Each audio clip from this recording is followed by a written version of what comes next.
Okay, you're on, Isaiah.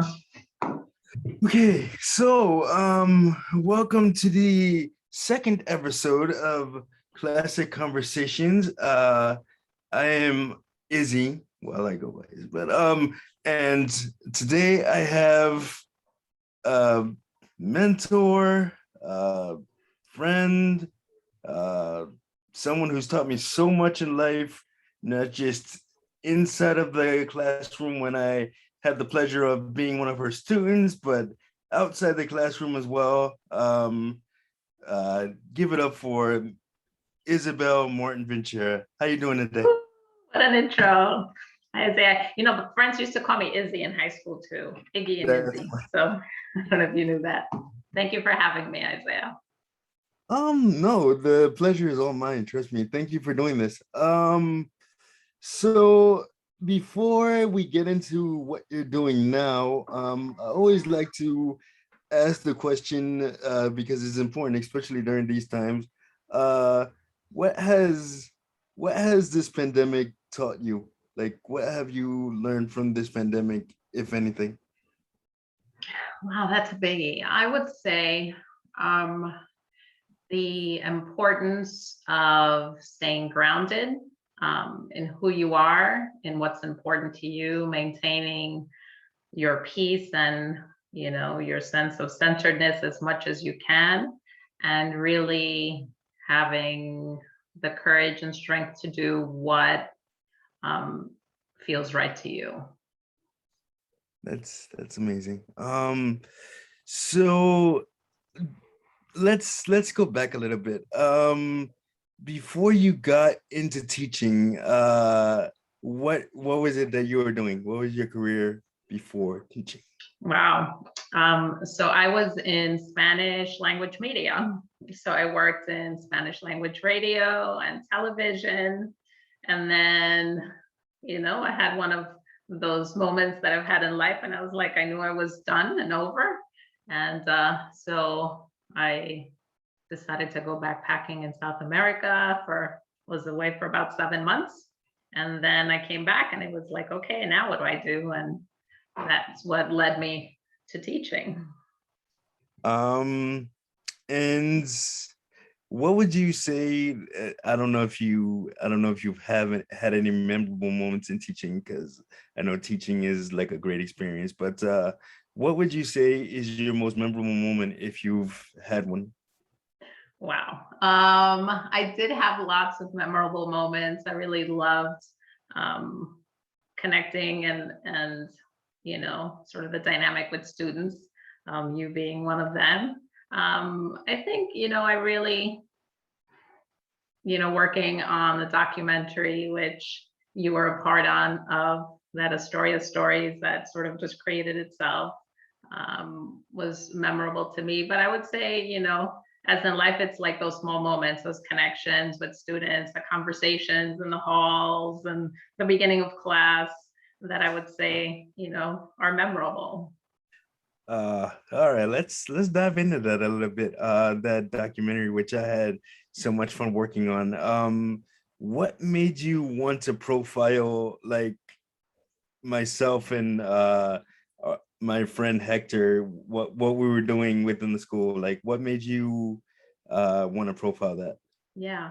Well, I would say Astoria Stories was born out of, you know, uh, as you say, Miss Carolyn Populus, a coworker of mine, and we decided to start the environmental club, which was an issue that was important to us. And one that was sort of our concept of let's try this, right? Let's do a documentary of what's on in your environment, and we wanted to include the environment of your home, and really that people started showing up at our desks saying, "Oh, I want to be in your documentary," but it was really people wanted to talk about their experiences of their difficulties in life, what was, their hardships. And we really just pointed the camera, pressed the on button. And you guys were great in just really expressing what you were going through and what was important to you. So you and, Hector were, sort of present and doing your thing. and really contributing to the school and to the culture in ways that were important. Um, I don't know that moment. How did that happen, Isaiah? Did we reach out to you or did you reach out to us? I don't remember, so many years ago.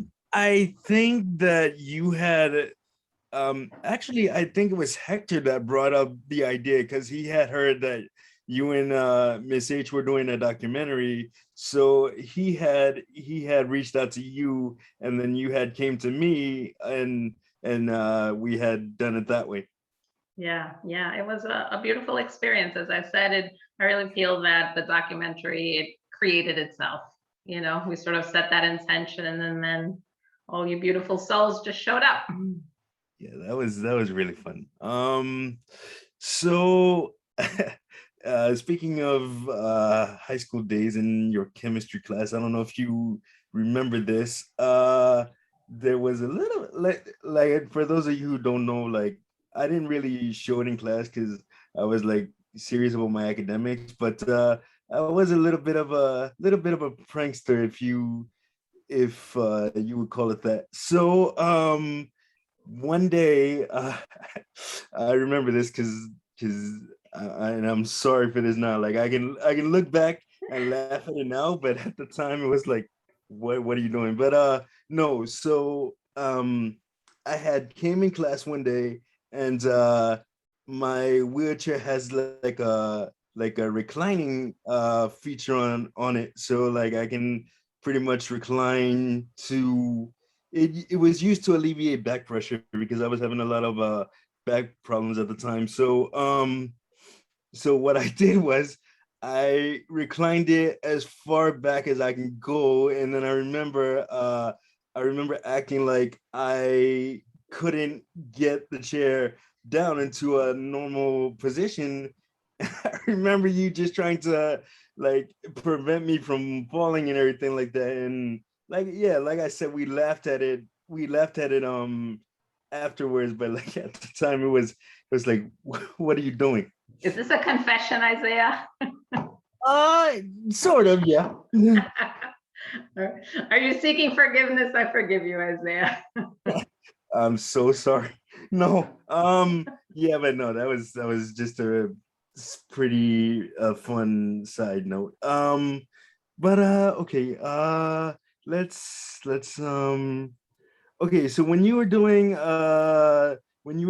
media in when you were doing media, what was that like for you? Well, I started out, I honestly, I finished college and I soon discovered that the best thing, I started at the Donut Company of America, and I realized very soon that that was a dead end for me. So I did some exploratory interviewing, and I remember the first station was a radio station, very popular, still very popular at this time. And they ended up calling me within a very short period. So for me, like that whole trajectory of radio, and after a certain amount of time, I had someone say, okay, it's time for you to move on. And they sort of set that interview for the television station. But that was really, it was a great opportunity to learn. It was a learning experience. A lot of those skills that, I picked up there, I used in teaching, right?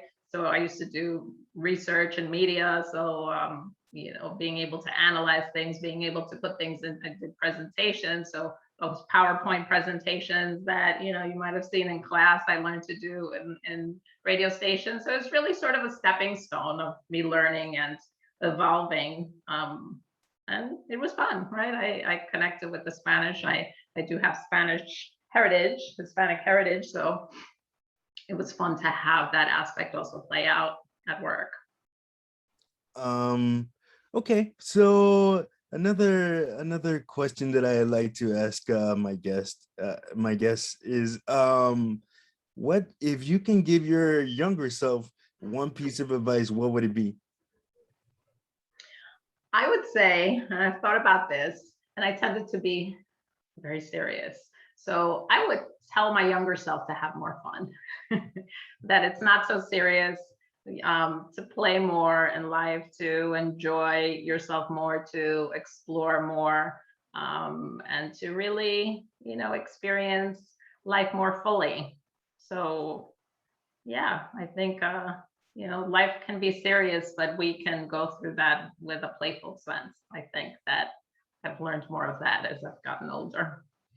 Yeah, that seems like a really good piece of advice for me to follow, because sometimes I kind of take life too seriously, and don't I don't like to bask in my own accomplishments and everything like that. And everybody keeps telling me, take a step back and enjoy it. But I'm kind of the person that always wants to do more. It's like, what have you done for me lately type of guy. Yeah, yeah. And a lot of people, and what happens is we get lost in that. So we don't enjoy the process. It's really ultimately, as I say, it's the journey. It really is the journey, because the journey is right now in this moment. So if we don't stop to see what's here, to enjoy as much as we can, to, bask in that, so to speak, um, it's always about tomorrow. It's never about today. And we miss out on a lot. Okay, so let's get into what you're doing now. So do you want to tell people about your, like, I know you're sort of, would you call it a life coach or? Yeah, well, currently I am a life coach, and currently I do work privately, and I'm also working for a company doing mental health coaching, which now with the pandemic Yeah. really has had this opportunity of providing support virtually. So I'm doing a lot of that type of work. Yeah. And what made you want to go down that road? I think for me, I've I think we come in, let's say, to the planet, we're born with certain gifts, each and every one of us, certain tendencies, right? Some of us come in singing, right? I would say I came in hearing, supporting people is just a natural progression. I think I was just born a coach, let's say.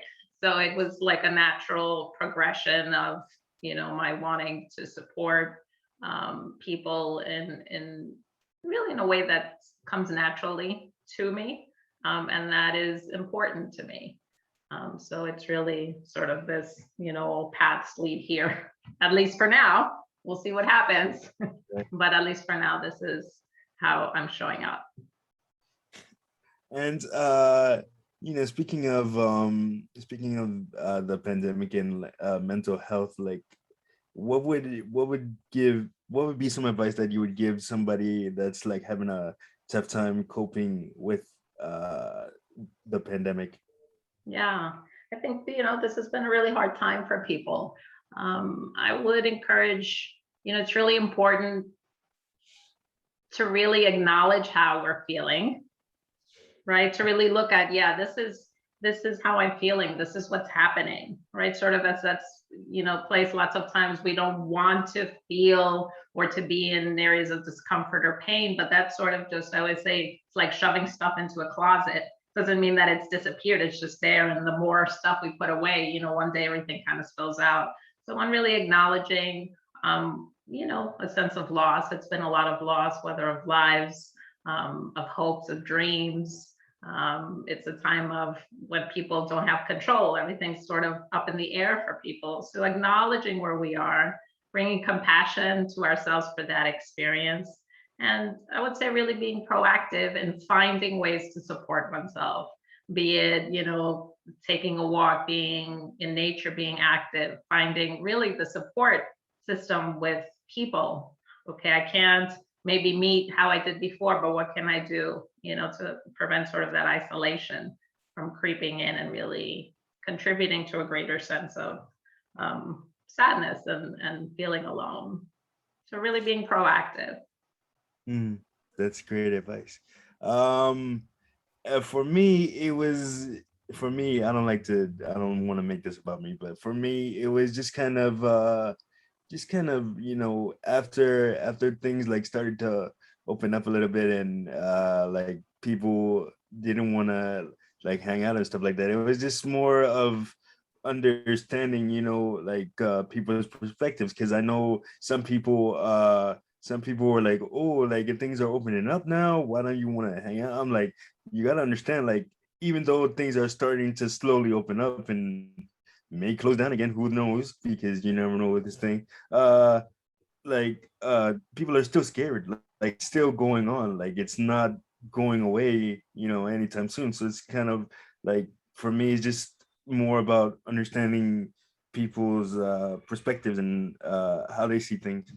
Yeah, absolutely. I think, that's a great point, and really being able to honor, what feels right to you, allowing, I find that we're in this sort of space, and, I like to see things sort of from a bigger, higher perspective. And if we look at everything that's happening, there's this, the sense of fear across the board, right? That was not only with the pandemic, that's led to like this division of like, you're vaccinated, you're not vaccinated, you want to go out, right? Sort of like this pulling away. But I think it's only in our coming together.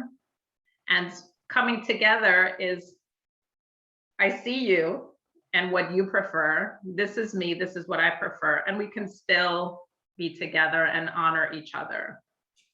So really honoring oneself and being okay with that, I think, is really key. Yeah, and if more people understood that, then everything would be okay. But Yeah. But okay, so last question before we wrap up. Like, actually, it's a kind of a two-parter. The first part is, what are three things you're most grateful for? Okay, so let's just start out with that. What are three things you're most grateful for? In this moment, I am grateful for you, Isaiah. Thank you so much.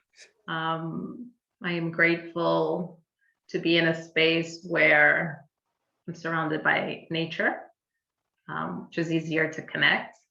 And I'm just grateful for the moment, right?